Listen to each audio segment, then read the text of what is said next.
Welcome to the chemistry solution of your ANTSFT2. Okay, let's start with the discussion. Question number 51. How many carbon atoms are present in 0.35 mole of C6H12O6? Okay, तो सबसे पहले हमारे पास जो molecule दिया गया है वो है C6H12O6, राइट? ग्लूकोज बोल सकते हैं इसे, और इसका दिया हुआ है 0.35 मोल, राइट? अब देखिए, अगर मैं इसका 1 मोल लेता हूँ, इस ग्लूकोज मॉलिक्यूल के 1 मोल में हम बोल सकते हैं 6 मोल कार्बन एटम्स हैं, 6 मोल कार्बन एटम्स हैं, यानी कि मैं बोल सकता हूँ 6 इंटू 6.022 इंटू 10 के पावर 23 एटम्स, ये 1 मोल में। लेकिन मेरे पास 0.35 मोल लिया हुआ है, यानी कि इसका भी 0.35 टाइम्स आएगा और इसका भी 0.35 टाइम्स आएगा, राइट? अब अगर हम देखें तो हम यहाँ पे बोल सकते हैं कि 6 है अप्रॉक्सीमेटली 36, और 36 का 0.35 टाइम्स अगर हम करें तो 12.6 इंटू 10 के पावर 23, या फिर उसे हम लिख सकते हैं 1.26 इंटू 10 के power 24 carbon atoms, right? 1.26 into 10 के पावर 24, इसका मतलब करेक्ट आंसर है ऑप्शन नंबर सी। ओके, आते हैं अगले सवाल पे। क्वेश्चन नंबर 52 आपसे पूछा गया the correct state of quantum number for the unpaired electrons of chlorine atom. Okay, अब क्लोरीन एटम का अगर हम बात करते हैं, क्लोरीन एटम में इलेक्ट्रॉनिक कॉन्फ़िगरेशन जो होता है वो होता है 1s2, एटॉमिक नंबर है इसका 17, 1s2, 2s2, 2p6, 3s2, 3p5। अब यहाँ पे जो अनपेयर्ड इलेक्ट्रॉन है वो कहाँ पे आता है, ये बोल सकते हैं, राइट? अब यानी कि वो 3p में अगर आ रहा है तो हमारे पास जो क्वांटम नंबर्स के वैल्यूज आएंगे, n का वैल्यू 3 आ जाएगा, l का वैल्यू 1 आ जाएगा, और m का वैल्यू आप बोल सकते हैं 0 +1 या फिर -1, तीनों में से कुछ भी हो सकता है, और स्पिन जैसे कि आप जानते हैं ±½ राइट? तो यहाँ पे अगर हम देखें तो 3, 1 और इन तीनों में से कोई भी एक अगर देखें तो बस एक ही ऑप्शन में मिल रहा है, ऑप्शन सी। तो सी होना चाहिए हमारा करेक्ट आंसर। ओके, आते हैं अगले सवाल पे। 53 what is the atomic number of unhexium? तो उनहेक्सियम को अगर आप देखें तो यहाँ पे कीवर्ड जो आ रहा है यू, यू और H, they correspond to the atomic number 1, 1 and 6, यही है उसका एटॉमिक नंबर। तो 116 यानी कि ऑप्शन नंबर सी। तो 53 का करेक्ट आंसर सी होगा। आते हैं क्वेश्चन नंबर 54 पे। 54 देखिए क्या बोला गया है, 2 लिस्ट दिया हुआ है, उसमें पहले में आपको मॉलिक्यूल दिया हुआ है, सेकेंड में उसका शेप दिया हुआ है।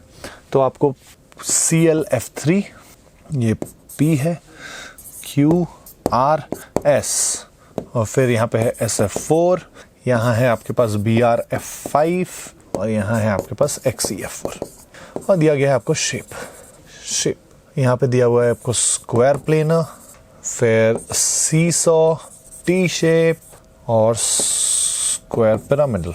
ओके, अब ClF3 अगर आप यहाँ पे देखें, क्लोरीन के पास वैलेंस शेल में होते हैं आपके पास 7 इलेक्ट्रॉन, 7 में से 3 अगर आप बॉन्डिंग में इन्वॉल्व कर लेते हैं तो बचे 4, यानी कि 2 लोन पेयर और 3 बॉन्ड पेयर के साथ इसका स्टेरिक नंबर 5 हो जाएगा, जैसे वो ट्राइगोनल बाइपिरामिडल स्ट्रक्चर फॉर्म करेगा, और उसमें 2 लोन पेयर होने की वजह से इसका जो शेप होगा वो टी शेप होगा। SF4 में 4 बॉन्ड पेयर्स फ्लोरीन के, और सल्फर के पास 1 लोन पेयर अभी भी बाकी है, जिसकी वजह से स्ट्रक्चर तो ट्राइगोनल बाइपिरामिडल है, और 1 लोन पेयर के साथ ये स्ट्रक्चर फॉर्म करेगा सीसॉ। BrF5 का भी आपका अगर देखें तो 5 बॉन्ड पेयर्स और 1 लोन पेयर भी रहेगा, जिसके कारण ऑक्टाहेड्रल स्ट्रक्चर में 1 लोन पेयर के साथ वो स्क्वायर पिरामिडल का शेप लेगा, और XeF4 ऑक्टाहेड्रल स्ट्रक्चर में 2 लोन पेयर के साथ स्क्वायर प्लेनर का शेप लेगा। यानी कि हमारा P कनेक्ट हो रहा है 3 के साथ, Q कनेक्ट हो रहा है 2 के साथ, R कनेक्ट हो रहा है 4 के साथ, और S कनेक्ट हो रहा है 1 के साथ, राइट? तो ये ऑप्शन अगर हम देखें तो P3, Q2, R4 and S1 is given in option number A. तो वही हमारा करेक्ट आंसर होना चाहिए। ओके, आते हैं क्वेश्चन नंबर 55 पे। बोला है then densities of 2 gases are in the ratio 1:16, the ratio of their rates of diffusion. हम जानते हैं R1/R2 हम लिख सकते हैं स्क्वायर रूट ऑफ M2/M1, ये आता है हमारा ग्राहम्स लॉ से। अब यहाँ पे अगर हम सिंपल सा देखें, डेंसिटी जैसे कि आप जानते हैं directly proportional to molar mass होता है, तो या तो मोलर मास के फॉर्म के रेशियो में एक्सप्रेस कर सकते हैं या तो डेंसिटी, एक ही बात है। अब रेट का अगर रेशियो देखें, आपको निकालना है रेशियो ऑफ रेट। अगर डेंसिटी 1:16 के रेशियो में है तो M1 और M2 के बीच में रेशियो जो है मोलर मास का भी कितना होगा, 1:16 होगा। तो रेट का जो रेशियो था वो हो जाएगा आपका 4:1। 4:1 इसका मतलब option number B is the correct answer. Okay, आएंगे 56 पे। 56 इज हेस लॉ एंड इस लॉ का पूरा नाम अगर देखें तो Hess law is Hess law of constant heat summation. अब कांस्टेंट हीट समेशन अगर देखें तो वो आपको क्या बताता है कि कितना एनर्जी रिलीज हो रहा है। वो ये बोलता है कि अगर आप ए से बी एक स्टेप में जा रहे हैं और उसके बाद आप वापस से ए से बी मल्टीपल स्टेप्स में जा रहे हैं तो total change in enthalpy along this path या फिर दिस पाथ दोनों सेम रहेगा, राइट। और ये बेसिकली इस बेस पे है कि एंथैल्पी एक स्टेट फंक्शन है, या फिर हम इसे ऐसे भी बोल सकते हैं कि ये कंजर्वेशन ऑफ एनर्जी बता रहा है आपको। और कंजर्वेशन ऑफ एनर्जी अगर बता रहा है तो ये कौन सा ऑप्शन रिप्रेजेंट करना चाहिए, option number B. Okay, question number 57 में बोला है the volume of a gas expands by 0.25 metre cube at a constant pressure of 10 cube newton per metre square, तो work done is equal to. तो चलिए देखें work. अब मेरे को बताइए वर्क डन का फॉर्मूला क्या होता है, minus of P delta we लिख सकते हैं हम लोग। कांस्टेंट प्रेशर बोला हुआ है तो माइनस कांस्टेंट प्रेशर बोला है कितना, 10 cube newton per metre square is nothing but pascal, right, into 0.25 metre cube. This is how much the gas expands by, right. तो हम इसे लिख सकते हैं क्या, 0.25 इंटू 10 क्यूब, तो ये हो जाएगा आपका 250। पास्कल इंटू मीटर क्यूब को हम लिख सकते हैं न्यूटन, तो -250 न्यूटन होना चाहिए, राइट। तो आपसे बोला है वर्क डन कितना है। अब आपको दिखाई दे रहा है यहाँ पे बस मैग्नीट्यूड का बात हो रहा है, इसका मतलब हम कौन सा पूछ बोलेंगे, आंसर होगा हमारा ऑप्शन डी। ओके, आएंगे 58 पे। 58 if K1 and K2 are the equilibrium constant for reaction 1 and 2 respectively, then equilibrium constant for the reaction E plus 2D gives B plus F. So if you want E plus 2D gives B plus F, अब देखिए ये reaction अगर हमें बनाना है तो किस तरीके से ऊपर वाले रिएक्शंस को यूज करेंगे। E को देखिए, E आ रहा है कौन से रिएक्शन में, सेकंड रिएक्शन, उस रिएक्शन को यूज करेंगे। उस रिएक्शन में भी E लेफ्ट हैंड साइड में है, हमें जो रिएक्शन बनाना है उसमें भी E लेफ्ट हैंड साइड में है, तो इसका मतलब हम जैसा है वैसे ही यूज करेंगे। A plus E gives C plus F, और इसका इक्विलिब्रियम कांस्टेंट कितना दिया हुआ है, K2, राइट। और अगर आप देखें E प्लस 2D है, 2D जो आ रहा है वो फर्स्ट रिएक्शन में आ रहा है but on the right hand side. If I want it on the left hand side, मेरे को इस रिएक्शन को रिवर्स करना पड़ेगा, और रिवर्स करने पे ये हो जाएगा C plus 2D gives A plus B। अब देखिए क्या हो रहा है, यहाँ पे जैसे कि आप ऐड करेंगे C और C कैंसिल हो जाएगा और A और A कैंसिल हो जाएगा, इससे E प्लस 2D यहाँ आ जाएगा, B और F यहाँ आ जाएंगे। और इस रिएक्शन का अगर आप देखिए इक्विलिब्रियम कांस्टेंट कितना है, K1 है, सॉरी K1 तो इसका था, रिवर्स करने के बाद इसका 1/K1 हो गया होगा। अब आपको पता है कि दो रिएक्शन जब हम ऐड करते हैं, जो equilibrium constant of the final reaction होगा वो दोनों का प्रोडक्ट होगा। दोनों का प्रोडक्ट मतलब 1/K1 into K2, basically K2/K1। तो 58 में अगर हम ऑप्शंस देखें, 58 में options K2/K1 is given in option number C and that should be the correct answer. ठीक है, आएंगे क्वेश्चन नंबर 59 में। Question number 59, what will be the pH of a 10 के पावर -8 मोलर HCl सॉल्यूशन। तो अगर आपके पास 10 के पावर -8 मोलर HCl सॉल्यूशन दिया गया है तो आपको याद होना चाहिए कि यहाँ पे ये जो सॉल्यूशन है ये बहुत ही डाइल्यूट सॉल्यूशन है एक एसिड का, राइट।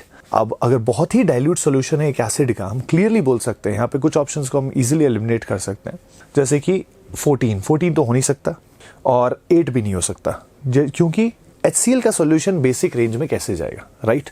तो हमारे पास ऑप्शन है या तो 7 या तो 6.98। तो आपको अगर क्लास का थ्योरी याद है तो आपको याद होना चाहिए कि 10 के पावर -8 इस सॉल्यूशन का pH just marginally less than 7 होता है, और 10 के पावर -9 और -10 इसके आगे से हम 7 मानने लग जाते हैं, because it is gets so close to 7। तो इसका हम दोनों में से एक जो मोस्ट अप्रोप्रिएट आंसर होगा वो होगा option number C, that is 6.98। Right. अगर अप्रोक्सीमेशन से निकालना है तो उसका भी एक सिंपल सा तरीका होता है बेटा। देखो, हम ये बोलते हैं कि जब HCl का कॉन्सेंट्रेशन इतना कम है तो वाटर का जो कंट्रीब्यूशन होता है वो भी सिग्निफिकेंट हो जाता है, वाटर का जो H+ का कंट्रीब्यूशन है। ऐसे तो उसके कॉमन आयन इफेक्ट की वजह से वो डिक्रीज होना चाहिए उसका ionisation, but the thing is even if you don't consider that, हमारा आंसर बहुत ही ज़्यादा करीब आता है। जैसे कि अगर हम मान सकते हैं कि H+ टोटल जो है वो क्या होगा, H+ coming from acid and H+ coming from water, right. तो H+ acid and H+ water, और इन दोनों को अगर हम कंबाइन करके देखें तो यहाँ से आ जाएगा 10⁻⁸ और यहाँ से आ जाएगा 10⁸7 considering the temperature is 25 degree Celsius. और इन दोनों को अगर सिंप्लीफाई करते हैं तो ये आ जाएगा आपका 11 × 10⁻⁸, और 11 × 10⁻⁸ होता है तो pH को हम लिख सकते हैं -log of H+, which is nothing but negative logarithm of 11 × 10⁻⁸, which is 8 - log 11, और अगर आप सॉल्व करें 8 - 1.04 अप्रॉक्सीमेटली 6.96 आता है, जिसके सबसे करीब कौन सा ऑप्शन है, ऑप्शन सी, राइट। तो as I said answer C ही होगा। क्वेश्चन नंबर 60 की ओर देख सकते हैं हम लोग। क्या बोला गया, oxidation number of nitrogen in N3H। सबसे पहले N3H जो कि हाइड्राजोइक एसिड है, आपको बताया हुआ है, इसे HN3 भी लिख सकते हैं, जो कि H+ और N3- जिसका नाम एजाइड आयन है उसमें रिलीज होता है। अब N3- में अगर हम देखें तो oxidation number of nitrogen atom, जो कि average oxidation number of nitrogen atom होगा, वो होगा -1/3। -1/3 is given in option number A, उसी को हम मान सकते हैं हमारा आंसर। क्लियर। 61 क्या बोल रहा है, the ionisation of hydrogen atom would give rise to. तो हाइड्रोजन एटम है, उसका अगर हम आयनाइजेशन करेंगे तो वो क्या देगा, H+ + 1 इलेक्ट्रॉन। और H+ क्या होता है बेटा, H+ होता है नथिंग बट एक प्रोटॉन, और प्रोटॉन है यानी कि वो कौन सा ऑप्शन होगा, ऑप्शन सी होगा। ओके। क्वेश्चन नंबर 62 देखिए। 62, what is the formula of hydrolith. Hydrolith is a primitive name for calcium hydride. अब क्यों आता था ये नाम, actually the thing is calcium hydride is used as a source to produce hydrogen. तो calcium hydride को हम यूज करते थे पुराने जमाने में हाइड्रोजन बनाने के लिए, और हाइड्रोजन बनाने के लिए इसीलिए उसका नाम आ गया हाइड्रोलिथ, मतलब हाइड्रोजन प्रोड्यूसर, राइट। इसीलिए यहाँ पे 4 में से करेक्ट आंसर होगा कैल्शियम हाइड्राइड। ओके। नेक्स्ट आता है 63। 63 में बोला है एल्यूमिनियम हाइड्रोक्साइड कौन से नेचर का है। तो अगर नेचर देखें एल्यूमिनियम हाइड्रोक्साइड का, ये आप कॉमन है, आपको याद होना चाहिए कि एल्यूमिनियम हाइड्रोक्साइड जो है एम्फोटेरिक होता है, एम्फोटेरिक है, यानी कि इसका आंसर होगा ऑप्शन सी। 62 का मैं वापस बोल देता हूँ, ऑप्शन करेक्ट है डी। ओके। आते हैं अगले सवाल पे, क्वेश्चन नंबर 64। क्वेश्चन नंबर 64 में अगर देखें, which of the following reactions taking place resulting in discolouration of marble of the buildings like Taj Mahal. तो जैसे कि आप जानते हैं ताजमहल मार्बल से बना हुआ है, जिसका मेन कंपोनेंट कैल्शियम कार्बोनेट है, और कैल्शियम कार्बोनेट पे एसिड रेन की वजह से इफेक्ट पड़ता है। अब ये एसिड रेन के लिए जो मेन गैसेस रिस्पॉन्सिबल है वो सल्फर के ऑक्साइड्स है, जो कि एटमॉस्फेयर में जाके वाटर के साथ कंबाइन करके सल्फ्यूरिक एसिड बनाते हैं, और सल्फ्यूरिक एसिड बना के कैल्शियम सल्फेट और वाटर और कार्बन डाइऑक्साइड में कन्वर्ट होते हैं। इसका मतलब out of the 4 options given to you, option A is the most correct one. Okay. आएंगे क्वेश्चन नंबर 65 पे। 65 पे अगर हम देखें, इन AB ionic compound radii of A+ and B- ions are 180 and 187 pm respectively। तो जैसे कि आप देख सकते हैं कि R+/R-, जो कि आ रहा है हमारा 180/187, तो ये जो है ये हम आराम से बोल सकते हैं कि ये लाई कर रहा है 0.732 से 1 के बीच में, यानी कि ये जो आयनिक क्रिस्टल फॉर्म करेगा वो फॉर्म करेगा CaCl type, right. CaCl type यानी कि option B. Okay. 66, another question from solid state। आपसे बोला है in a normal spinel type structure the oxide ions are arranged in CCP। अब एक CCP का यूनिट सेल अगर हम ले लेते हैं तो हम ये बोल सकते हैं कि ऑक्साइड अगर अरेंज कर रहा है CCP में, तो एक यूनिट सेल में सारे कॉर्नर्स और फेस सेंटर्स ऑक्यूपाई कर रहे हैं, यानी कि ऑक्सीजन का नंबर हम बोल सकते हैं इन 1 यूनिट सेल 4, राइट।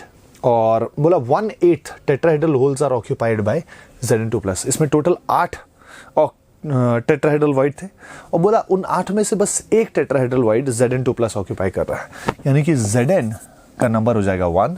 और बोला 50% of octahedral holes are occupied by Fe ions. तो इसका एक बार देख लेते हैं, मेरे को बताइए Fe का ऑक्टाहेड्रल वॉइड्स जिसमें टोटल थे 4, उनमें से बस 50% ऑक्यूपाई हुए हैं, यानी कि 2, यानी कि Fe का नंबर 2 होना चाहिए, जिंक का 1 और ऑक्सीजन का 4, राइट। जिसकी वजह से हम क्या बोलेंगे, इसका आंसर हो जाएगा ZnFe2O4, यानी कि ऑप्शन सी।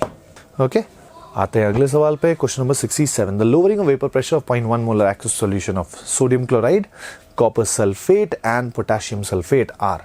अब अगर देखें यहाँ पे तो हमारे पास NaCl है, साथ में कॉपर सल्फेट है और K2SO4 है, पोटेशियम सल्फेट। अब आपको पता है कि NaCl कंप्लीट डिसोसिएट करके टोटल 2 आयंस देगा, 2 पार्टिकल्स देगा, कॉपर सल्फेट भी 2 देगा और पोटेशियम सल्फेट 2 पोटेशियम और 1 सल्फेट, यानी कि टोटल 3 आयंस देंगे। तो इनके बीच में जो नंबर ऑफ आयंस के रेशियो है तो वो तो 2:2:3 आ रहे हैं। इसकी वजह से ये इसी रेशियो में वेपर प्रेशर को भी लोअर करेंगे, 2:2:3, या फिर इसे सिंप्लीफाई करके हम बोल सकते हैं 1:1:1.5, यानी कि आंसर हो जाना चाहिए ऑप्शन बी। ओके, तो that is the correct answer. आते हैं अगले सवाल पे, 68। The standard reduction potential value of 3 metallic cations, okay, X, Y and Z are 0.52, -3.303 and -1.18। ठीक है, तो X, Y, Z इनके क्या दिए हुए हैं, स्टैंडर्ड रिडक्शन पोटेंशियल 0.52 और -3.303 -1.18। ओके, अब आपसे क्या बोला, the order of reducing power. अब देखिए, एक मेटल का रिड्यूसिंग पावर कब आता है या कैसे आता है, इस बात को समझिए। एक मेटल दूसरे को रिड्यूस तब करेगा जब वो खुद ऑक्सीडाइज हो, राइट। खुद ऑक्सीडाइज अगर होना चाहता है तो उसका ऑब्वियसली रिडक्शन पोटेंशियल जो है वो क्या होना चाहिए, यानी कि जिस मेटल का रिडक्शन पोटेंशियल जितना ज्यादा नॉन स्पॉन्टेनियस होगा, यानी कि जितना ज्यादा नेगेटिव होगा उतना ज्यादा उसका ऑक्सीडेशन पोटेंशियल पॉजिटिव होगा, यानी कि उतना ज्यादा उसका ऑक्सीडेशन स्पॉन्टेनियस होगा, और जितना ज्यादा उसका खुद का ऑक्सीडेशन स्पॉन्टेनियस होगा उतना ज्यादा वो दूसरे को रिड्यूस करेगा, राइट। तो यहां पे अगर हम देखें तो स्टैंडर्ड रिडक्शन पोटेंशियल सबसे ज्यादा किसका है, सबसे ज्यादा नेगेटिव किसका है, तो वो हमें दिखाई दे रहा है Y का है, राइट। तो Y सबका सबसे ज्यादा नेगेटिव होने का मतलब यही है कि वो बिल्कुल भी रिड्यूस नहीं होना चाहता, उसका रिडक्शन हाईली नॉन स्पॉन्टेनियस है, यानी कि उसका ऑक्सीडेशन उतना ही ज्यादा स्पॉन्टेनियस है, राइट। यानी कि वो मेटल उतना ही ज्यादा रिएक्टिव होगा, उतना ही ज्यादा उसका रिड्यूसिंग पावर होगा। तो यहां पे अगर हम देखें तो क्लियरली Y का सबसे ज्यादा दिख रहा है, और जिसका SRP सबसे कम नेगेटिव होगा, जैसा कि हमें दिखाई दे रहा है X का, तो X मेटल उतना ही कम रिएक्टिव होगा, उसका रिड्यूसिंग पावर भी उतना ही कम होगा। इसका मतलब X का मिनिमम, Y का मैक्सिमम, बीच में आएगा automatically Z, Y greater than Z then X, यानी कि हमारा आंसर आएगा ऑप्शन ए। ओके, आते हैं क्वेश्चन नंबर 69 पे। स्टेटमेंट बोला है in a reversible endothermic reaction. चलिए देखते हैं, एंडोथर्मिक बोला है तो फिर हम बोल सकते हैं रिएक्शन कुछ ऐसा दिखेगा, इधर एनर्जी, इधर रिएक्शन कोऑर्डिनेट। अब आपको क्या बोला है, E of forward reaction is higher than that of backward reaction. अब activation energy of forward reaction ये है, और activation energy of backward reaction ये है। तो ऑब्वियसली क्लियरली दिख रहा है हमें कि activation energy of forward reaction is higher than that of backward reaction, यानी कि स्टेटमेंट 1 जो था बिल्कुल करेक्ट है। ठीक है, अब देखते हैं आपसे क्या बोला, स्टेटमेंट 2 बोल रहा है the threshold energy of forward reaction is more than that of backward reaction. अब थ्रेशोल्ड एनर्जी जो होता है वो कहां से हम कैलकुलेट करते हैं, एक्टिवेशन एनर्जी इज रिएक्टेंट का कितना एनर्जी है उससे कितना पहुंच और चाहिए to reach the transition state. ये वाला पार्ट ट्रांजिशन स्टेट रिप्रेजेंट कर रहा है, कितना एनर्जी चाहिए इस बैरियर को पार करने के लिए। बैकवर्ड में भी प्रोडक्ट के पास, ये जैसे हम जानते हैं ये रिएक्टेंट है, ये प्रोडक्ट है, तो प्रोडक्ट को कितना एनर्जी चाहिए ट्रांजिशन स्टेट तक पहुंचने के लिए या फिर ये बैरियर को पार करने के लिए। लेकिन थ्रेशोल्ड एनर्जी जो होता है वो हम कैलकुलेट करते हैं सीधा यहां से 0 से टोटल। तो टोटल अगर थ्रेशोल्ड एनर्जी अगर हम देखें तो वो फॉरवर्ड रिएक्शन का बात करो या बैकवर्ड रिएक्शन का बात करो, वो टोटल थ्रेशोल्ड एनर्जी जो होगा वो दोनों के लिए सेम होगा। अगर दोनों के लिए सेम होता है इसका मतलब स्टेटमेंट 2 जो है वो गलत हो जाएगा, क्योंकि यहाँ स्टेटमेंट 2 बोल रहा है कि the threshold energy of forward reaction is more than that of backward reaction. तो स्टेटमेंट 2 जो है वो इनकरेक्ट। तो statement 1 correct, statement 2 is incorrect. ये आ रहा है हमारा ऑप्शन सी में, राइट? तो वही हमारा करेक्ट आंसर होगा। आते हैं अगले सवाल पे, question number 70। The rate of reaction between two reactants A and B decreases by a factor of 4 if the concentration of reactant B is doubled. Okay. तो मेरे को बताइए, देखिए R is equal to K concentration of A के power X B के power Y, ऐसा मान सकते हैं। आपको बोला the rate decreases by a factor of 4, मतलब हम बोल रहे हैं R dash if the concentration of reactant B is doubled. K concentration of A के साथ कोई चेंज नहीं, कॉन्सेंट्रेशन ऑफ बी को डबल करते ही पाया गया कि जो आर डैश आ रहा है वो पहले रेट से का 1/4 है। ओके, तो अब हम क्या करना है, इसे इक्वेशन 1 मान लो, इसे इक्वेशन 2 मान लो। तो अगर इक्वेशन 1 डिवाइडेड बाय इक्वेशन 2 कर देते हैं तो हमारा आ जाएगा आर बाय आर डैश, जो कि होगा 4 इज इक्वल टू के कैंसिल हो जाएगा, ए के पावर एक्स कैंसिल हो जाएगा, बचेगा बी के पावर वाई कैंसिल हो जाएगा, बचेगा 1/2 के पावर वाई, राइट? 1/2 के पावर वाई। इसको हम कैसे लिख सकते हैं? तो हम लिख सकते हैं 2 के power Y is equal to 1/4, right? और इसे मैं लिख सकता हूँ 4 के power -1।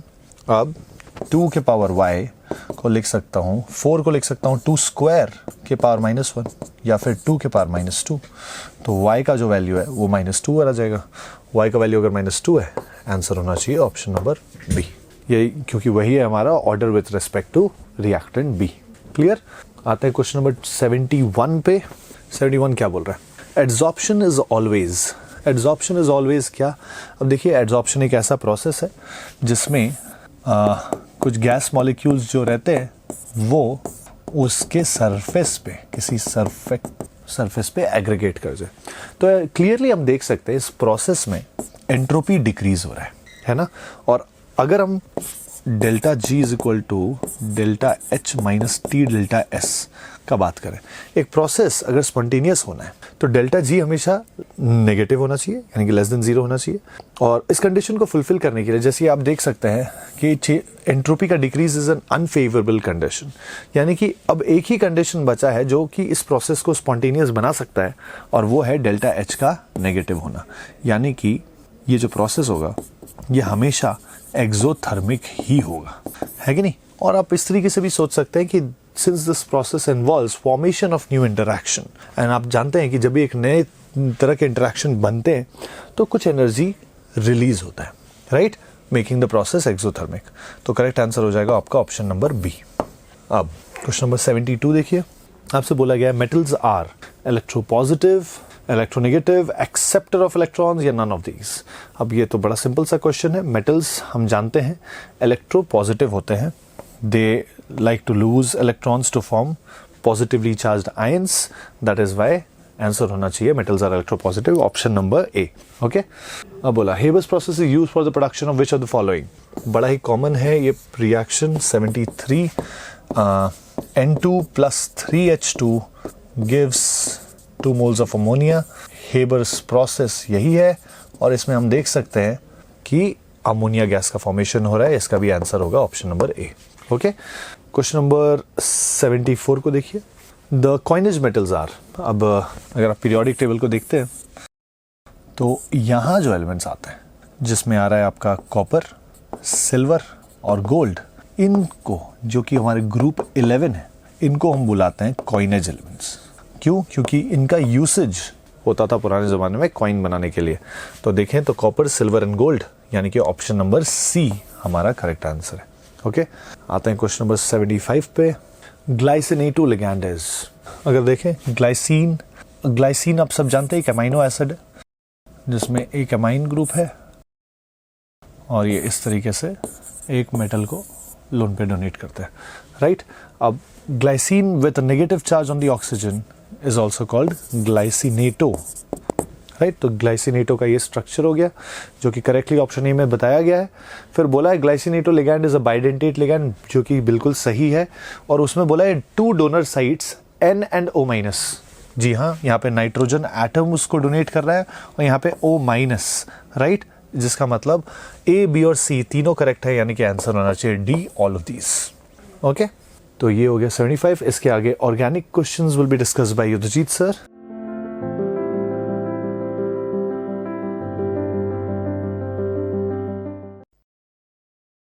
Hello everyone, welcome to the discussion of full test 2 organic chemistry portion.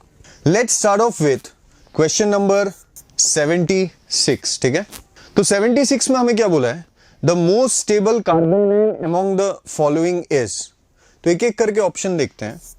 इसमें हमें सारे ऑप्शंस को एनालाइज करना होगा। जैसे पहले वाले में CH2 है, तो यहां पे अगर हम लोग देखें तो यहां पे इसका प्लस आई जो है कार्बन आयन को उल्टा अनस्टेबल करेगा, तो ये स्टेबल तो कोई भी एंगल से नहीं है, ठीक है। तो बाकी ऑप्शंस थोड़ा सा चेक करते हैं, ए तो नहीं होना चाहिए।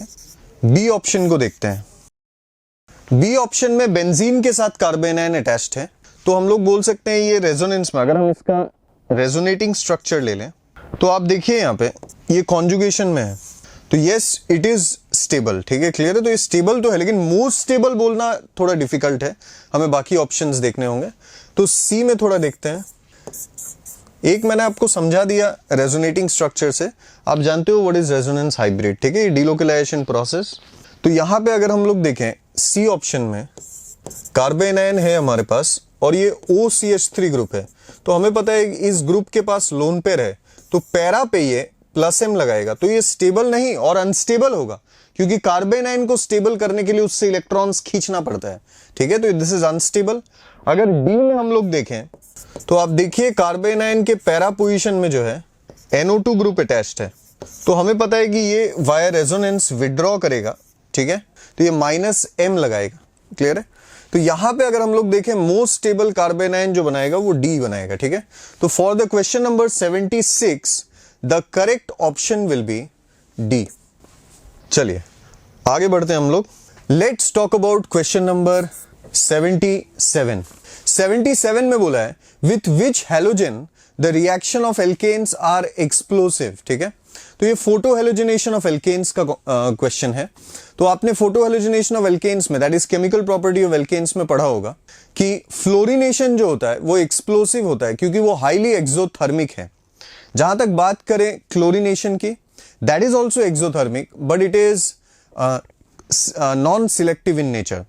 ब्रोमिनेशन जो होता है it is endothermic in nature and it is selective, और जो आयोडीनेशन होता है इट इज हाईली एंडोथर्मिक, इसलिए वो रिवर्सिबल नेचर का होता है। तो यहां पे जो रिएक्टिविटी का ऑर्डर भी होता है, जो रेट ऑफ हेलोजिनेशन है, इट इज एक्चुअली F2 फिर Cl2 फिर Br2 फिर I2। तो सबसे ज्यादा रेट फास्ट F2 का होता है, तो जो एक्सप्लोसिव होगा वो फ्लोरीन होगा। A is the correct answer, ठीक है। चलिए आगे बढ़ते हैं हम लोग। 78 में हम लोग देखते हैं क्वेश्चन में क्या बोला गया है। विच of the following compounds undergo hydrolysis most easily, ठीक है। तो यहां पे अगर देखें NO2 है पैरा पे, थोड़ा सा मैं ऑप्शंस को लिख लेता हूं, ठीक है, फिर मैं आपको रिएक्शन का आइडिया दूंगा। तो आप देखिए यहां पे अगर हाइड्रोलाइसिस की बात करें, मतलब वाटर हमें पता है कि एज ए न्यूक्लियोफाइल अटैक कर सकता है, ठीक है। तो ये बेंजीन के साथ जब हेलोजन अटैच्ड हो तो हमारे पास दो ही रिएक्शंस दिमाग में हमारे आने चाहिए। या तो हो सकता है वो SNAR, न्यूक्लियोफिलिक एरोमेटिक सब्स्टिट्यूशन, उसका कंडीशन ये होता है कि बेंजीन के साथ हेलोजन अटैच रहे, लेकिन उसके ऑर्थो या पैरा में स्ट्रॉन्ग इलेक्ट्रॉन विड्रॉइंग ग्रुप होना चाहिए, तब वो रिएक्शन फेवर करता है न्यूक्लियोफिलिक एरोमेटिक सब्स्टिट्यूशन। बाकी अगर कोई strong EWG that is electron withdrawing group ortho para में ना हो, तो जो पाथ लिया जाता है वो होता है बेंजाइन मैकेनिज्म, ठीक है, या फिर जिसको हम लोग बोलते हैं एलिमिनेशन एडिशन। तो मैं आपको बताना चाहूंगा, पहले हम स्पॉट कर लेते हैं। यहां पैरा में देखिए स्ट्रॉन्ग EWG है, तो यहां पे जो पाथ होगा वो होगा SNAR। बी में अगर देखेंगे तो यहां पे कोई स्ट्रॉन्ग EWG नहीं है ऑर्थो पैरा में हेलोजन के रिस्पेक्ट में, तो यहां पे पाथ होगा बेंजाइन मैकेनिज्म। अगर इसकी बात करें, यहां भी एक डोनेटिंग ग्रुप है, तो ये भी बेंजाइन ही फेवर करेगा। यहां पे भले ही हम बोल सकते हैं कि यहां पे SNAR की पॉसिबिलिटी है, और मैं आपको बताना चाहूंगा रेट ऑफ न्यूक्लियोफिलिक सब्स्टिट्यूशन जो होता है SNAR का फास्टर होता है बेंजाइन के रिस्पेक्ट में, क्योंकि विड्रॉइंग ग्रुप्स जो है वो इस डेल पॉजिटिव को और इंटेंसिफाइड बनाता है। ठीक है, क्लियर है? तो जितना इंटेंसिफाइड होगा न्यूक्लियोफाइल उतना इजीली आके अटैक करेगा। तो हमारे पास बी और सी तो हो ही नहीं सकता था। ए और डी में अगर देखें NO2 is a stronger withdrawing group, इसलिए करेक्ट आंसर हमारा ए होगा। तो इस क्वेश्चन का सही आंसर आ जाएगा ए। ठीक है, चलिए आगे बढ़ते हैं हम लोग 79 के साथ। इसमें बोला है on bromination the electron rich phenoxide ion will be attacked most readily. Phenoxide ion ये होता है। तो यहां पे अगर ब्रोमिनेशन करेंगे तो हमें पता है कि इससे इलेक्ट्रोफाइल जो जनरेट होगा that is Br+। Most probable sites इसके लिए क्या है? तो हमें ऑलरेडी पता है O- जो होता है इसके पास 3 लोन पेयर है। तो कोई भी ग्रुप जो इलेक्ट्रॉन रिच है वो +M लगा सकता है, और अगर वो +M लगा सकता है तो वो एक्टिवेटिंग ग्रुप है। तो हमें पता है कि एक्टिवेटिंग ग्रुप्स जो होते हैं, एक्टिवेटिंग मतलब जो rate of electrophilic aromatic substitution को बढ़ाए। ये जो ग्रुप्स होते हैं ये ऑर्थो पैरा डायरेक्टिंग होते हैं। तो आपका ऑर्थो और पैरा में इलेक्ट्रॉन डेंसिटी बढ़ाया जाएगा। तो थोड़ा सा ऑप्शंस को पढ़ते हैं। A on the negatively charged oxygen atom, no directly O- पे अटैक नहीं होता है क्योंकि C- is a better nucleophile than O-। B में on the ortho and para carbon atoms, बिल्कुल सही, बी ऑप्शन हमारा करेक्ट है। बाकी सी में on the Meta carbon is a blunder, ये तो पॉसिबल हो ही नहीं सकता है। डी में अगर देखें on the ortho carbon atom, ये गलत नहीं है, लेकिन ज्यादा करेक्ट आंसर जो होगा, ऑर्थो पैरा दोनों को जब इंक्लूड किया ही गया है तो दोनों में पॉसिबिलिटी बन जाती है। ठीक है, क्लियर है? तो ज्यादा करेक्ट आंसर होगा बी। चलो आगे बढ़ते हैं।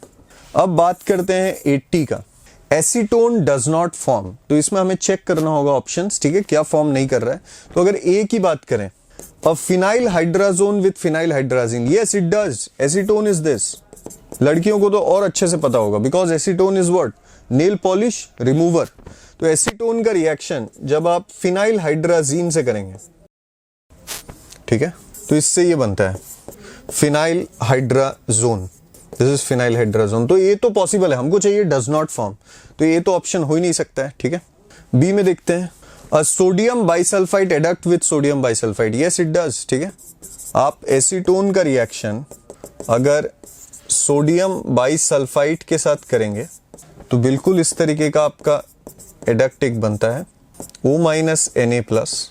ठीक है, OS डबल बॉन्ड हो, तो एक्चुअली ये यहां पे OH ये होगा। ठीक है, तो यहां पे ये एज ए न्यूक्लियोफाइल, जैसे मैं थोड़ा सा रिएक्शन का आपको आइडिया दे देता हूं, ये होता है। ठीक है, तो ये एज ए न्यूक्लियोफाइल अटैक करता है S double bond OH O-Na+, yes correct. तो ये प्रेसिपिटेट होता है हमारा, तो ये बिल्कुल बनेगा।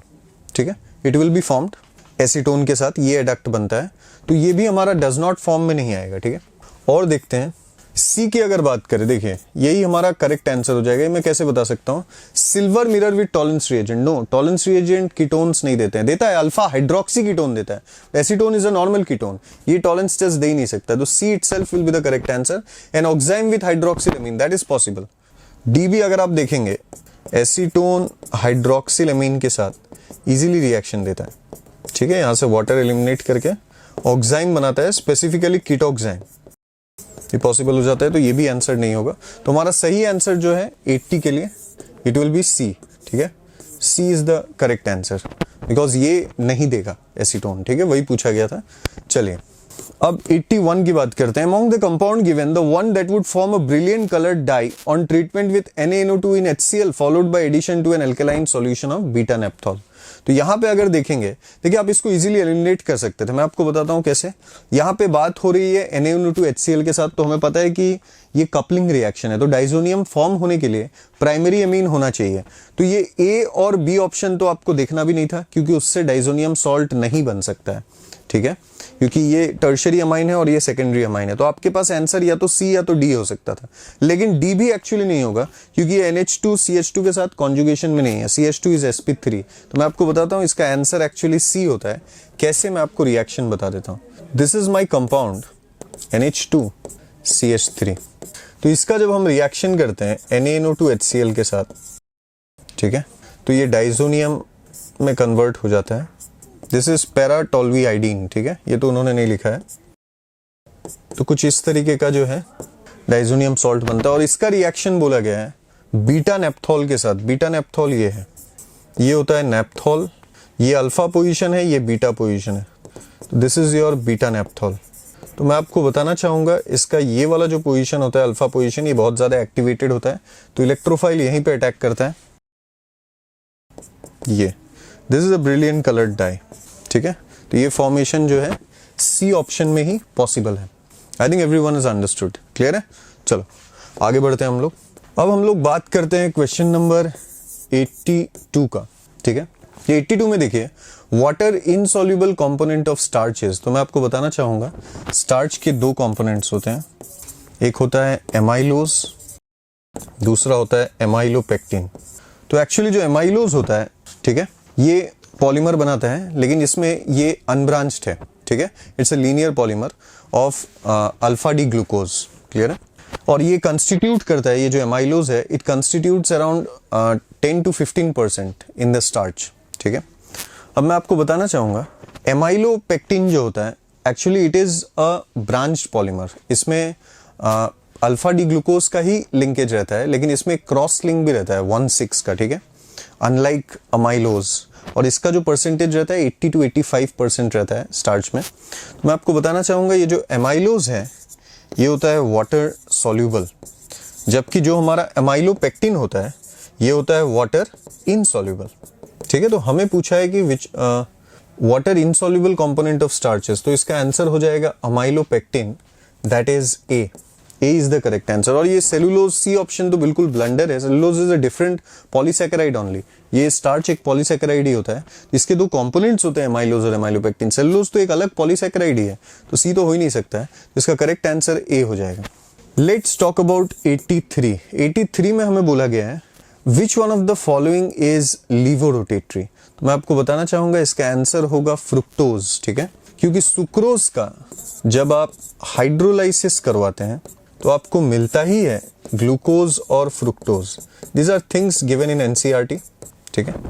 तो ये सुक्रोज जो होता है ये डेक्स्ट्रोरोटेटरी होता है, लेकिन जहां ये हाइड्रोलाइज हुआ और ये ग्लूकोज और फ्रुक्टोज इसने बनाया, ग्लूकोज तो डेक्स्ट्रोरोटेटरी होता है लेकिन फ्रुक्टोज लीवोरोटेटरी होता है, ठीक है, क्लियर है। इसका एंगल ग्लूकोज का रहता है +52.5 डिग्री, जबकि फ्रुक्टोज का रहता है -92.4, ठीक है, क्लियर है। तो मैं आपको बताना चाहूंगा इससे लीवोरोटेटरी फॉर्म फ्रुक्टोज का रहता है। और ओवरऑल क्योंकि लीवो का एंगल ज्यादा है, जो ऑब्जर्व्ड एंगल ऑफ रोटेशन है, तो इसलिए जो ओवरऑल सॉल्यूशन होता है ये लीवो नेचर का होता है, ठीक है, लीवो रोटेटरी। इसलिए इसको बोला जाता है इन्वर्ट शुगर, इनिशियली डी और फाइनली सॉल्यूशन एल बन जाता है, ठीक है। तो इसलिए इन्वर्ट शुगर भी इसे बोला जाता है। This is inversion in configuration. तो यहाँ पे ये एनसीईआरटी में लिखा भी हुआ है, लेकिन हमें इतना चीज नहीं पूछा था, हमें बस पूछा था कि लीवो रोटेटरी कौन है। तो इसका सही आंसर हो जाएगा सी फ्रुक्टोज। क्लियर है बात, ठीक है। चलो आगे बढ़ते हैं हम लोग। Let's talk about 84। Terylene is made by polymerisation of terephthalic acid with. Terylene मैं आपको बताना चाहूंगा it is the alternate name of Dacron. तो ये जो पॉलीमर बनता है ये एक्चुअली बनता है एक तो इथाइलिन ग्लाइकॉल, n मोल्स मैंने ले लिए हैं इसके, और n moles of terephthalic acid, ठीक है, टेरिथैलिक एसिड ये होता है।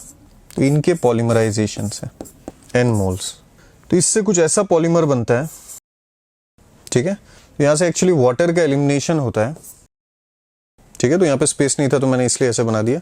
तो ऐसे बहुत सारे मॉलिक्यूल्स जो हैं इसके जुड़ जाते हैं। तो ये जो मैंने बनाया है this is nothing but terylene, या फिर जिसको बोलते हैं डेक्रोन, ठीक है। लेकिन किससे बना रहे हैं इसको, तो हमारे पास ऑलरेडी टेरिथैलिक एसिड तो हमें दिया ही हुआ है, बोला है कि किसके साथ, तो ये जो हमें दिया गया है this is nothing but ethylene glycol, ठीक है। तो इसका सही आंसर हो जाएगा ए। चलो आगे बढ़ते हैं हम लोग। नेक्स्ट बात करते हैं क्वेश्चन नंबर 85 का। तो इसमें पूछा गया है कि which of the following is known as cumene hydroperoxide, ठीक है। बहुत इंपॉर्टेंट रिएक्शन है, इसको मैं बार बार भी बोलता हूं क्योंकि ये नीट में सक्सेसिव ईयर्स में आया था, ठीक है। तो इसलिए हमारे लिए बहुत जरूरी है। तो क्यूमीन हाइड्रोपेरोक्साइड मैं आपको बताना चाहूंगा दिस इज क्यूमीन। इसका जब आप रिएक्शन करते हैं O2, ठीक है, air, peroxide is the initiator, ठीक है, पेरोक्साइड जो होता है वो इनिशिएटर होता है। तो इससे ये जो बेंजाइलिक कार्बन है और बेंजाइलिक हाइड्रोजन के बीच में O2 इंसर्ट हो जाता है। ये होता है आपका क्यूमीन हाइड्रोपेरोक्साइड। अब इसी का अगर आप हाइड्रोलाइसिस कर दें तो आपको वो रिजल्ट्स मिल जाते हैं फिनॉल और एसीटोन। ठीक है, फिनॉल का प्रेपरेशन होता है ये। तो इसमें अगर हम लोग देखें ऑप्शंस को थोड़ा सा आप देखिए, बेंजाइलिक कार्बन में हाइड्रोजन बहुत जरूरी है। ठीक है, तो यहाँ पे बेंजाइलिक कार्बन में कोई अटैक ही नहीं है, तो ए और बी ऑप्शन जो हम लोग देखेंगे एकदम बोगस ऑप्शन है। ठीक है, सी हमारा करेक्ट आंसर है, जो मैंने बनाया है वही बनाया हुआ है बस। ठीक है, अगर आप देखोगे ध्यान से तो सी हमारा करेक्ट आंसर है। डी में एक मिथाइल मिसिंग है, तो सी हमारा करेक्ट आंसर है। ठीक है, मेरे हिसाब से सबने ये सही किया होगा। चलो आगे बढ़ते हैं। अब बात करते हैं सेक्शन बी की। इसमें क्वेश्चंस थोड़ा सा देखते हैं।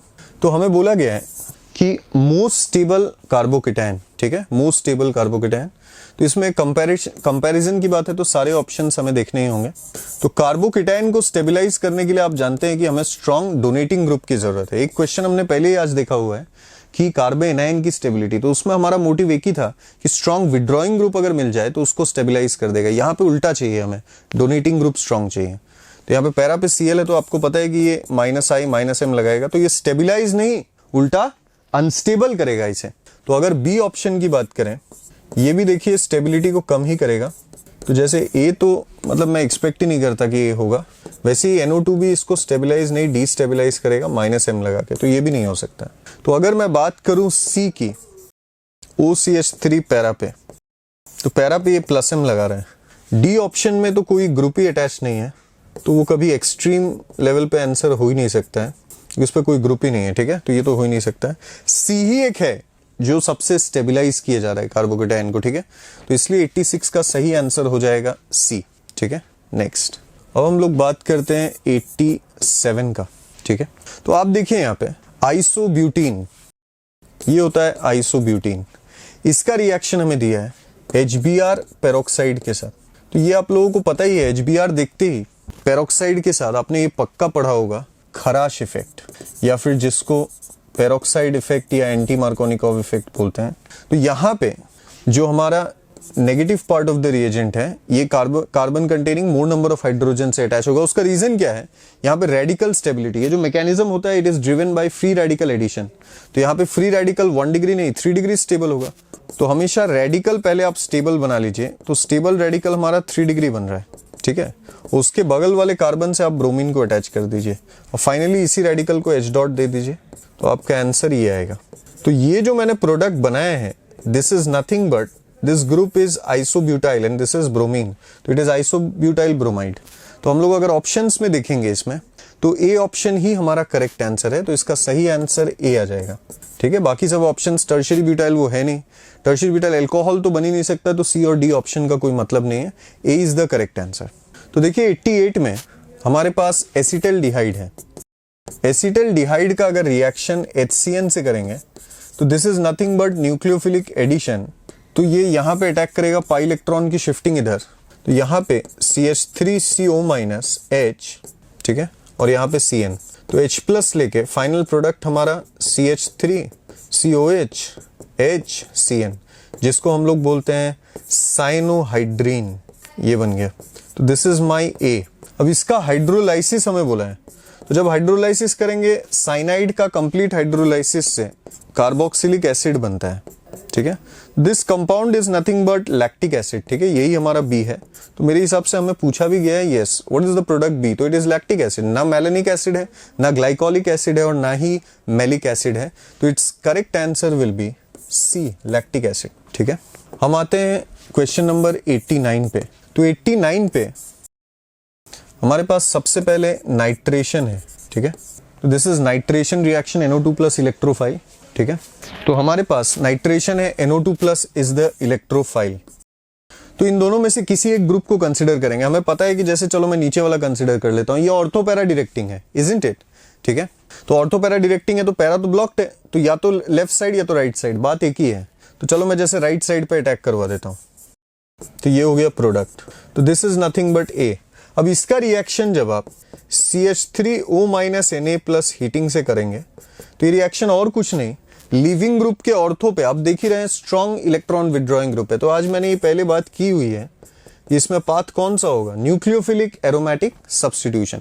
तो बस आप इस Cl को हटाइए और OCH3 से इसे रिप्लेस कर दीजिए, तो ये NO2 और यहाँ पे OCH3, this will be the correct answer. तो एक बार ऑप्शंस देख लेते हैं, यही हमारा बी है, ठीक है। तो ऑप्शन देख लेते हैं, ए ऑप्शन जो है बिल्कुल सही है, जो मैंने बनाया है आप देख सकते हो वही बनाया गया है।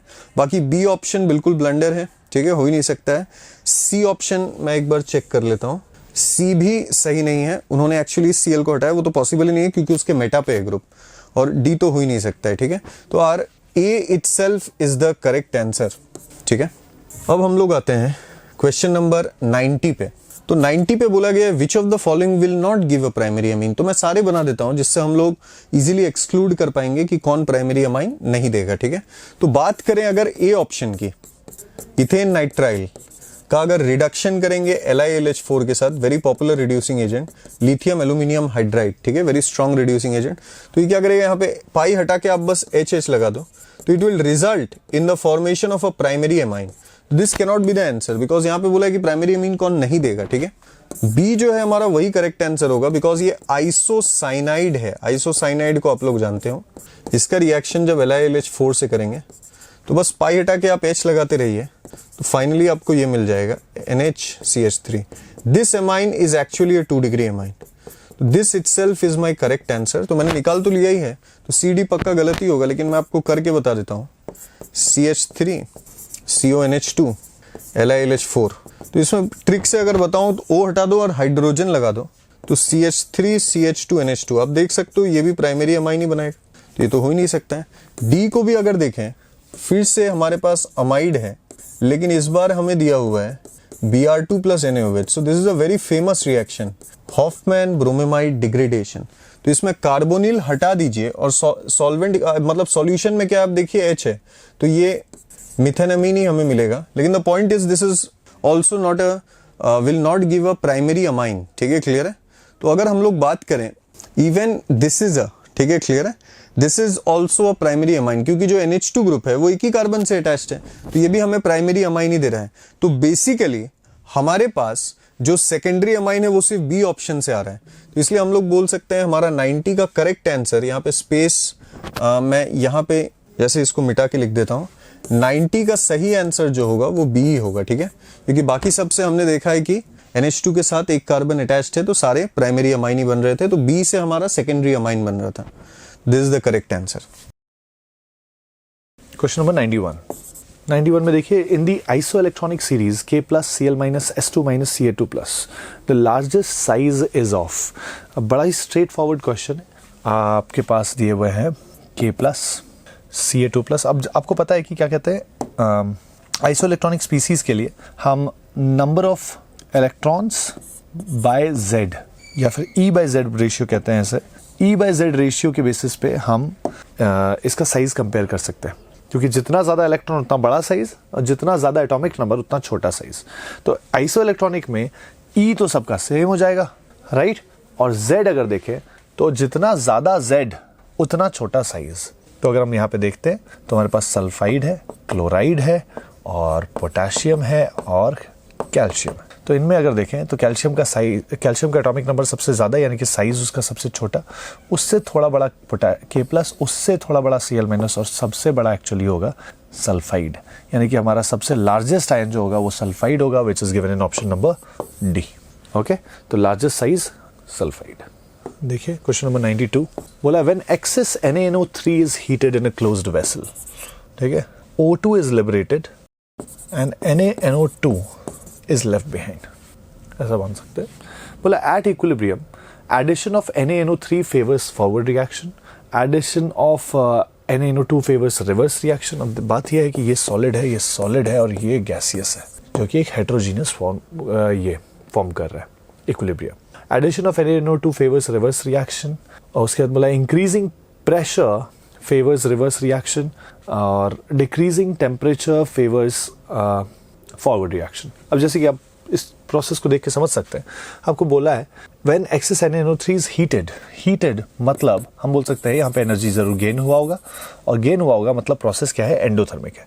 एंडोथर्मिक प्रोसेसेस में अब सबसे पहले मैं एक एक करके ऑप्शंस का बात करूँ। अगर ए और बी मैं एलिमिनेट कर सकता हूँ, वाई क्योंकि हेटेरोजेनियस इक्विलिब्रियम में अगर हम सॉलिड का अमाउंट चेंज भी कर रहे हैं तो उसके कॉन्सेंट्रेशन पे कोई इफेक्ट नहीं हो रहा, और कॉन्सेंट्रेशन पे अगर इफेक्ट नहीं पड़ रहा तो वो इक्विलिब्रियम को किसी भी डायरेक्शन में शिफ्ट नहीं करेगा। ठीक है, तो ऑप्शन ए और बी एलिमिनेट कर सकते हैं। बात आता है ऑप्शन सी और डी में। पहले मैं बात करता हूँ डी का। तो बोला है टेम्परेचर के बारे में। अगर प्रोसेस एंडोथर्मिक है, एंडोथर्मिक में अगर मैं टेम्परेचर डिक्रीज करता हूं मतलब मैं एनर्जी ले रहा हूं, एनर्जी अगर ले रहा हूं तो इक्विलिब्रियम बैकवर्ड शिफ्ट करना चाहिए। लेकिन यहां पे क्या बोला है, decreasing temperature favours forward reaction, जो कि गलत है। तो ऑप्शन सी का अगर हम बात करें, increasing pressure favours reverse reaction. तो अगर हम देखें प्रेशर, इस रिएक्शन का डेल्टा एनजी देखिए एक बार, डेल्टा एनजी आएगा ग्रेटर देन 0, और ग्रेटर देन 0 अगर आ रहा है तो यहाँ पे हम बोल सकते हैं कि लेफ्ट हैंड साइड में कोई गैस नहीं है, राइट हैंड साइड में गैस है, तो मैं बोल सकता हूँ फॉरवर्ड डायरेक्शन इज एक्सपेंशन, और बैकवर्ड डायरेक्शन को मैं बोल सकता हूँ कंप्रेशन, क्योंकि यहाँ पे गैस कंप्रेस होगा तभी ये चीज़ बन सकता है। तो मैं ये बोलूँगा कि प्रेशर हम बढ़ाते हैं तो प्रेशर बढ़ाने के कारण हमेशा कंप्रेशन फेवर होता है। तो increasing pressure will always favor compression. Compression is in the reverse direction. That means increasing pressure favors reverse reaction. Correct answer होना चाहिए ऑप्शन सी। ओके, आएंगे क्वेश्चन नंबर 93 पे। आते हैं अगले सवाल, दैट इज 92। 92 देखिए क्या बोला है, when excess of NaNO3 is heated in a closed vessel. जब उसको हीट किया गया तो बना क्या, NaNO2, राइट। अब बोला है हीटेड है, यानी कि जरूर यहाँ एनर्जी एब्जॉर्ब हो रहा होगा और प्रोसेस जो होगा वो एंडोथर्मिक होगा, राइट। अब आपसे क्या बोला गया है, at equilibrium addition of NaNO3 favours forward reaction, और ऑप्शन बी को देखो addition of NaNO2 favours reverse reaction. इन दोनों ही ऑप्शन को हम एलिमिनेट कर सकते हैं using the same reason, because एक हेटेरोजीनस इक्विलिब्रिया है और उसमें सॉलिड अगर हम ऐड करते हैं तो आप समझ सकते हैं कि इसके कॉन्सेंट्रेशन पे कोई इफेक्ट नहीं पड़ता, इसके अमाउंट ऐड करने पे, क्योंकि ये सॉलिड है उसका कॉन्सेंट्रेशन कॉन्स्टेंट रहता है, राइट, जिसकी वजह से एडिशन ऑफ NaNO3 और NaNO2 will have no effect whatsoever on the equilibrium. तो बात आता है ऑप्शन सी और डी का। ऑप्शन डी के बारे में पहले बात करूंगा। यहाँ पे बोला गया decreasing temperature favours forward reaction. तो इसको देखिए, अगर प्रोसेस एंडोथर्मिक है यानी कि ऑन इंक्रीजिंग टेम्परेचर एनर्जी देने पे रिएक्शन फॉरवर्ड जाना चाहिए, लेकिन और टेम्परेचर डिक्रीज करने पे रिएक्शन को रिवर्स आना चाहिए। लेकिन यहाँ पे क्या बोला गया, decreasing temperature favours forward reaction, which is obviously wrong. तो ऑप्शन डी भी गलत। ऑप्शन सी को एक बार देखते हैं। बोला increasing pressure favours reverse reaction. तो इस रिएक्शन का डेल्टा एनजी देखिए, डेल्टा एनजी रिएक्टेंट साइड में कोई गैस नहीं है, प्रोडक्ट साइड में है, तो हम बोल सकते हैं ग्रेटर देन 0 तो हो गई। और जब डेल्टा एनजी ग्रेटर देन 0 होता है तो जब हम प्रेशर इंक्रीज करते हैं वो कंप्रेशन फेवर करता है, और कंप्रेशन हो रहा है कौन से डायरेक्शन में, बैकवर्ड डायरेक्शन या रिवर्स डायरेक्शन में, क्योंकि इस तरफ गैस है इस तरफ गैस नहीं है। तो गैस जब कंप्रेस किया जाएगा तो ये कंबाइन करेगा इसके साथ ताकि NaNO3 बना पाए, राइट। तो increasing pressure will favour reverse reaction, और रिवर्स रिएक्शन यानी कि बैकवर्ड रिएक्शन, यानी कि option C has to be the correct answer. Okay, आते हैं क्वेश्चन नंबर 93 पे। 93, which of the following is correct about basic strength of hydroxide. देखिए SCOH3, YOH3 और LaOH3। यहाँ पे अगर हम देखें 3 मेटल्स का बात हो रहा है, वो 3 मेटल्स कहाँ रहते हैं, अगर आप देखिए ये S ब्लॉक, ये D ब्लॉक का शुरुआत, यहाँ स्कैंडियम, यहाँ एट्रियम, यहाँ लैंथेनम। और इनमें अगर हम देखें तो down the group size increase हो रहा है कि नहीं, साइज इंक्रीज हो रहा है। कोई लैंथेनाइड कॉन्ट्रैक्शन अभी तक लगा नहीं है क्योंकि लैंथेनम के बाद ही आते हैं सारे लैंथेनाइड्स। तो अगर हम देखें इन हाइड्रोक्साइड्स में कौन से हाइड्रोक्साइड में सबसे ज्यादा आयनिक कैरेक्टर रहेगा, जिसमें मेटल आयनाइज होना चाहे, तो देखें तो लैंथेनम सबसे बड़ा है साइज, तो उसके वैलेंस इलेक्ट्रॉन्स काफी इजीली लूज हो सकते हैं, तो और वो सबसे ज्यादा आयनिक कैरेक्टर रखेगा। जिसका ज्यादा आयनिक कैरेक्टर वो उतना ही ज्यादा टेंडेंसी रखेगा आयनाइज होके अपने La3+ आयन में कन्वर्ट होने का, जिसकी वजह से ये हो जाना चाहिए हमारा बेसिक कैरेक्टर का स्ट्रेंथ, आई मीन ऑर्डर। तो इसकी वजह से SCOH3 का मिनिमम होगा, लैंथेनम OH3 का मैक्सिमम होगा। That is option number B. आते हैं क्वेश्चन नंबर 94 पे। 94 देखिए, in ideal solution of non volatile solute B in solvent A, तो हमारे पास सॉल्यूट बी सॉल्वेंट ए, ठीक है। इसको मिक्स किया गया है कौन से रेशियो में, 2:5 के रेशियो में। 2:5 के रेशियो से जब मैं ये किया तो मेरा जो मोल फ्रैक्शन ऑफ सॉल्यूट आएगा वो कितना आएगा, 2/7 बोल सकता हूँ। और इस केस में हमारा जो वेपर प्रेशर आ रहा है वो कितना आ रहा है, वेपर प्रेशर आ रहा है 250 ml। अब बोला कि 2:5 के रेशियो में ना मिला के अगर मैंने उसे 3:4 के रेशियो में मिलाया, बात यह है कि टोटल नंबर ऑफ मोल्स अभी भी 7 है, लेकिन सॉल्यूट का मोल्स बढ़ चुका है, यानी कि सॉल्यूट का मोल फ्रैक्शन बढ़ चुका है 2/7 से 3/7। तो आप मेरे को बताइए, मोल फ्रैक्शन अगर सॉल्यूट का बढ़ता है, हम जानते हैं लोअरिंग ऑफ वेपर प्रेशर जो होता है वो होता है directly proportional mole fraction of solute के साथ।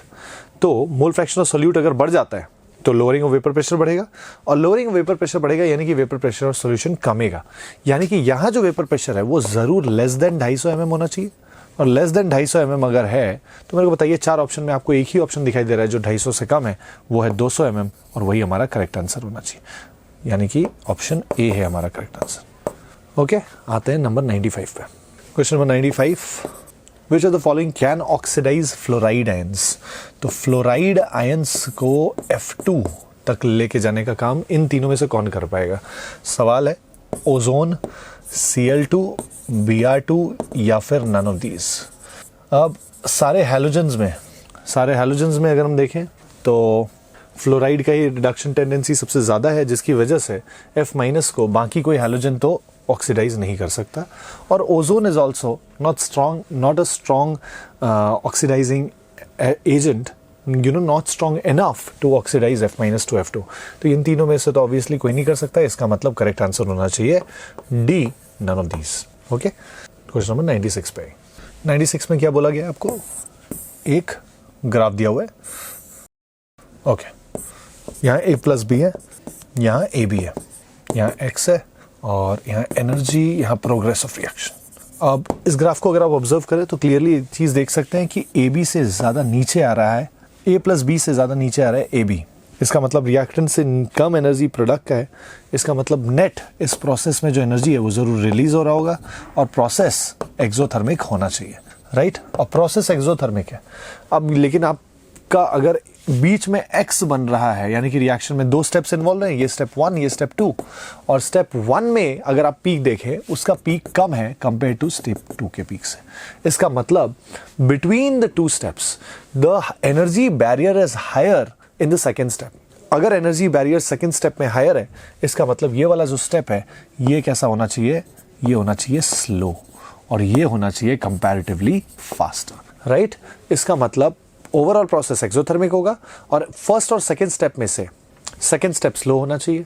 तो देखते हैं, एक्सोथर्मिक बोला जा रहा है ऑप्शन बी और सी में, लेकिन ऑप्शन बी में अगर देखा जाए तो पहला स्टेप को स्लो बोला जा रहा है, ऑप्शन सी में सेकेंड स्टेप को स्लो बोला जा रहा है।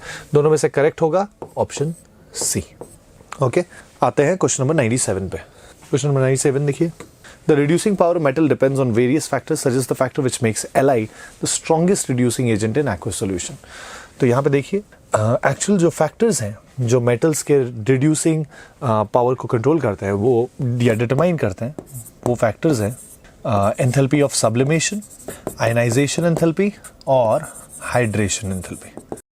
अब लिथियम को स्ट्रॉन्गेस्ट रिड्यूसिंग एजेंट बनाने वाला जो फैक्टर है इन तीनों में से वो है हमारा हाइड्रेशन एंथैल्पी, बिकॉज लिथियम का जो साइज है, Li+ का जो साइज है एक्सेप्शनली स्मॉल, वेरी स्मॉल हम बोल सकते हैं। बहुत स्मॉल होने की वजह से उसका very high extent of hydration, high extent of hydration की वजह से बहुत ज़्यादा एनर्जी रिलीज होता है, और इसी की वजह से लिथियम सबसे स्ट्रॉन्गेस्ट रिड्यूसिंग एजेंट होता है, right. C is the correct answer. आता है 98 पे। क्वेश्चन नंबर 98 देखिए, in the extraction of nickel by Mond's process the metal is obtained by. तो मॉन्स प्रोसेस में क्या होता है, निकल का कार्बन मोनोऑक्साइड के साथ रिएक्ट करके निकल टेट्राकार्बोनिल NiCO4 बना दिया जाता है। इसके वेपर फॉर्म में जब इसको हीट करते हैं तो ये वापस से डिकम्पोज होता है प्योर निकल में और कार्बन मोनोऑक्साइड गैस में, राइट तो इसको हीट करना पड़ता है और हीट करके जब निकल टेट्राकार्बोनिल को डिकम्पोज किया जाता है तब मिलता है हमें प्योर निकल। तो हम ये बोलेंगे कि यहाँ पे इसको ये हमें कैसे मिल रहा है, तो the correct answer should be thermal decomposition. Thermal decomposition दिया हुआ है आपके ऑप्शन बी में और वही हमारा करेक्ट आंसर होगा।